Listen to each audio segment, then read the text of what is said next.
Hello दोस्त, कैसे हैं आप सब। उम्मीद करते होंगे सही होंगे आप लोग। और सेशन को आगे बढ़ाते हुए हम लोग डिस्कस करेंगे। स्टार्ट करने से पहले मैं एक आप लोगों से रिक्वेस्ट करूंगा ताकि अपने दोस्तों के पास शेयर कर दें और उनको भी लाभ मिले ये सब चीज़ें से, जैसे कि मैंने डिस्कस किया था। और मैं आप लोगों के बीच में जैसे कि कल के वीडियो में मैंने बताया था कि विदेशियों के विवरण में जो था, यूनानी लेखक था, चीनी लेखक था और आपका अरबी लेखक था, एक अन्य लेखक है ना। चार ऐसे हैं विदेशियों से हमें प्राचीन भारत की जानकारियाँ प्राप्त होती हैं। ठीक है, तो हमने पिछले वीडियो में बता दिया था यूनानी रोमन लेखक के बारे में कौन कौन से था। एक बार रिवीजन में करा देता हूँ आप लोगों को ताकि याद हो जाए आप लोगों को बहुत अच्छा से। तो पहला जो था यूनानी लेखक में आप लोग बताएंगे कमेंट करके, अगर आप लोग वीडियो देखे होंगे तो आप लोगों को याद होगा। पहला उसमें था आपका टेसियस था। टेसियस जो है वो यूनानी लेखक था और ये टेसियस जो था ईरान का राजवेद था। और खास बस इतनी सी बातें टेसियस के रखना है कि टेसियस यूनानी लेखक था और ईरान के एक राजवेद था। ठीक है, दूसरा जो था टेसियस के बाद आप लोग हेरोडोटस थे। हेरोडोटस जो था वो हेरोडोटस को हम इतिहास के पिता बोलते हैं, यानी इतिहास के हम पिता हेरोडोटस को बोलते हैं। हेरोडोटस ने एक किताब लिखा था जिसका नाम था हिस्टोरिका। हिस्टोरिका से हमें ये पता लगता है कि भारत और फारस के बीच के जो आपसी संबंध है उससे हमें पता लगता है। ठीक है, और आपसे ये सीधी सीधी सवाल पूछे जा सकती है, हिस्टोरिका नामक पुस्तक किसके द्वारा लिखा गया था। तो आपको ये ध्यान रखना है हिस्टोरिका हेरोडोटस के द्वारा लिखा गया है, यानी इतिहास के पिता के द्वारा ये पुस्तक लिखी गई थी। ठीक है, उसके बाद हेरोडोटस के बाद और भी सारे थे, मैं उतना डिस्कस नहीं करूँगा ताकि ये सेशन बहुत बड़ा हो जाएगा। तो उसके आगे बढ़ते हैं। जैसे यूनानी हमने देख लिया था, आज हम देखेंगे, यहाँ पे मैंने लिख रखा है, आज हम देखेंगे चीनी लेखक के बारे में। तो चीनी लेखक विशेष रूप से हमें 3-4 ही मिलते हैं जिनके द्वारा हमें प्राचीन भारत के बहुत सारी जानकारियाँ प्राप्त होती हैं। ठीक है, वो कौन कौन से हैं। तो चीनी लेखक जो है, पहला फाइयन है, दूसरा आपका संगयुन है और तीसरा आपका हेनसांग है और चौथा आपका इतिसांग है ना। ये ही 4 हमारे पास चीनी लेखक हैं जो कि कुछ उस समय के बारे यानी प्राचीन भारत के बारे में कुछ अपना विवरण देते हैं। ठीक है, तो हम डिस्कस करते हैं कि फाइयन जो है, फाइयन आप यहाँ देख सकते हैं कि मैंने थोड़ा सा डिटेल्स लिखा है कि फाइयन भारत आए हैं तो किसके शासन था उस समय। तो आपको ये ध्यान रखना है कि फाइयन जो है यह चंद्रगुप्त द्वितीय के राज दरबार में आते हैं। ठीक है, और इसने मध्य प्रदेश के जनता को सुखी और समृद्ध बताया है। ठीक है, इतना आपको ध्यान में रखना है। और इन्होंने 14 वर्षों तक भारत में रहा और 14 वर्षों के बाद इन्होंने भारत से वापस चले गए। बस इतना आपको ध्यान में रखना है। और मध्य प्रदेश के जनता को इन्होंने सुखी और समृद्ध बताया था। ठीक है, तो फाइयन हो गया पहला, चंद्रगुप्त द्वितीय के राज दरबार में इन्होंने आया था। दूसरा आपका हो गए संगयुंगन। संगयुंगन जो है, ये छोटी सी बात है कि इन्होंने स्टार्ट किया 518 ईस्वी में भारत आया था और इसने 3 वर्षों के यात्रा में बौद्ध धर्म के बारे में मतलब बहुत सारी जानकारियां एकत्रित करके प्राप्त करता है और प्राप्त करके इन्होंने भारत से वापस ये चला जाता है। तो संगयुन आपसे पूछ सकता है कि संगयुन भारत में कब आया था। तो आपको ध्यान में रखना है 518 ईस्वी में भारत आया था और इसने 3 वर्षों के साथ मतलब यात्रा में बौद्ध धर्म के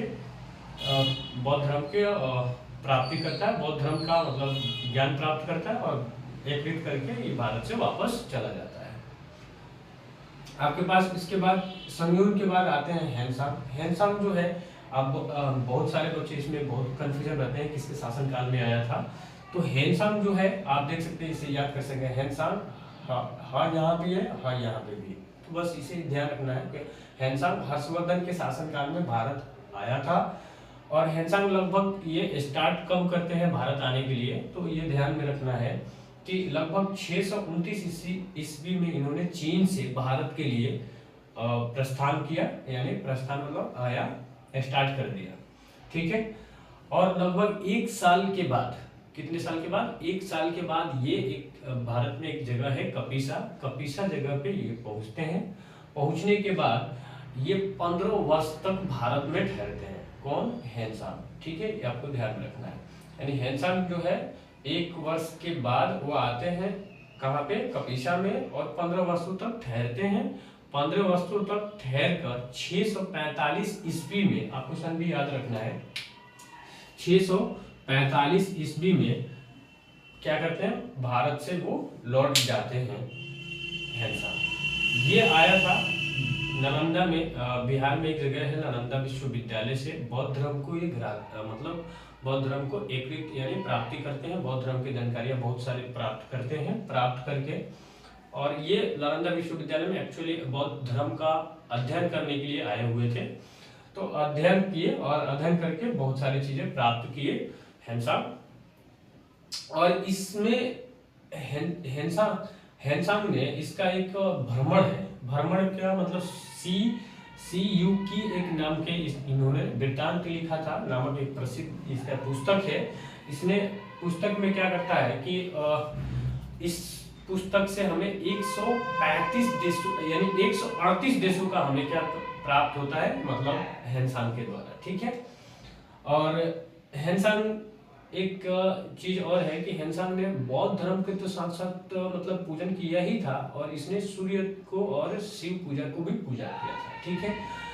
एक चीज नोट में आपको ये ध्यान रखना है कि जब हेनसांग नालंदा विश्वविद्यालय में बौद्ध धर्म के जब अध्ययन कर रहा था, तो उस समय का जो नालंदा विश्वविद्यालय का कुलपति थे आचार्य शिलभद्र नाम के व्यक्ति थे, उस समय वो कुलपति थे।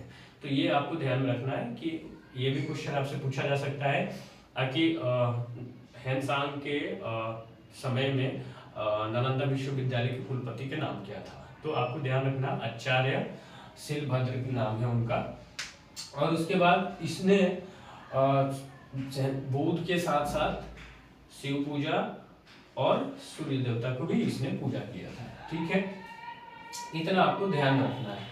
और इसके बाद आते हैं इतिशांग। इतिशांग जो है ये 7वीं शताब्दी में क्या करते हैं, 7वीं शताब्दी के जैसे ही अंत होता है, अंत के समय में लास्ट टाइम पे 7वीं शताब्दी के भारत की यात्रा करते हैं। और भारत की यात्रा करके ये आते हैं नालंदा विश्वविद्यालय, और विक्रमशिला विश्वविद्यालय के बारे में इन्होंने विवरण दिया, और उस समय के बारे में भारत के बारे में विवरण इन्होंने बताया। कौन? इतिशांग। ठीक है, इतने चाहे आपको ध्यान में रखना है जो चीनी लेखक के द्वारा हमें प्राचीन भारत के बारे में जानकारियां प्राप्त होती हैं। तो बस इतना सा छोटा हमने डिस्कस किया आप लोगों को, और अच्छा लगा होगा तो आप लोग प्लीज कमेंट करेंगे और अपने दोस्तों के पास भी शेयर करेंगे। ठीक है, और वीडियो बहुत सारे लंबा हो जाएगा, इसलिए मैं उतने चीजें बड़े चीजें नहीं बता रहा हूँ, मैं एक एक करके छोटे छोटे चीजें मैं आपको डिस्कस करते हुए चल रहा हूँ। ठीक है, तो जैसा कि आपने देखा, हमने कल बता दिया यूनानी रोमन लेखक के बारे में, आज हमने डिस्कस कर लिया चीनी लेखक के बारे में। तो चीनी लेखक हमें 4 ध्यान में रखना है, कौन कौन सा? फाहियान, संगयोन, हेनसांग और इतिशांग, 4 ही आपको ध्यान में रखना है। फाहियान जो है वो आते हैं चंद्रगुप्त द्वितीय के राज दरबार में, और इन्होंने मध्य प्रदेश की जनता को सुखी समृद्ध बताया, और ये जो है वो 14 वर्षों तक भारत में रह के फिर चीन के लिए लौट जाते हैं। ठीक है, उसके बाद आते हैं संगयून। संगयून जो है वो 518 ईस्वी में भारत आते हैं, और ये 3 वर्ष की यात्रा में बौद्ध धर्म की जानकारियां प्राप्त करके फिर ये भी भारत से चले जाते हैं। उसके बाद आते हैं 3 नंबर जो आते हैं हेनसांग। हेनसांग जो है वो हर्षवर्धन के शासनकाल में भारत आते हैं, और ये लगभग 629 ईस्वी में क्या करते हैं, चीन से भारत के लिए प्रस्थान करते हैं, और लगभग 1 साल के बाद वो कपीसा में पहुंचते हैं। कपीसा में पहुंचकर वहां 15 वर्षों तक ठहरकर और क्या करते हैं, नालंदा विश्वविद्यालय में बौद्ध धर्म का अध्ययन करते हैं। अध्ययन करने के बाद और हैनसांग की खास बात यह है कि बौद्ध धर्म के साथ साथ इसने सूर्य का और शिव पूजा का भी पूजन किया था। ठीक है, और एक बात आपको इसमें नोट में ध्यान रखना है कि हैनसांग के समय जो नालंदा विश्वविद्यालय का कुलपति थे वो आचार्य शिलभद्र थे। ठीक है, उसके बाद आते हैं इतिशंग। इतिशंग जो है 7वीं शताब्दी के अंत में ये भारत के लिए प्रस्थान करते हैं और ये आते हैं नालंदा विश्वविद्यालय और विक्रमशिला विश्वविद्यालय के बारे में विवरण देते हैं और उस समय जो चल रहा था वो भारत के बारे में विवरण इतिशंग देते हैं। ठीक है, तो ये 4 टाइप का 4 जो है ये चीनी लेखक हो गए। आपको ये इतना सा ध्यान देना है और यहीं से आपके सारे क्वेश्चन पूछे जाते हैं। तो आप आई होप आप लोगों को ये वीडियो अच्छा लगा होगा। तो फिर मिलते हैं दूसरे वीडियो में, तब तक के लिए थैंक यू। जय हिंद।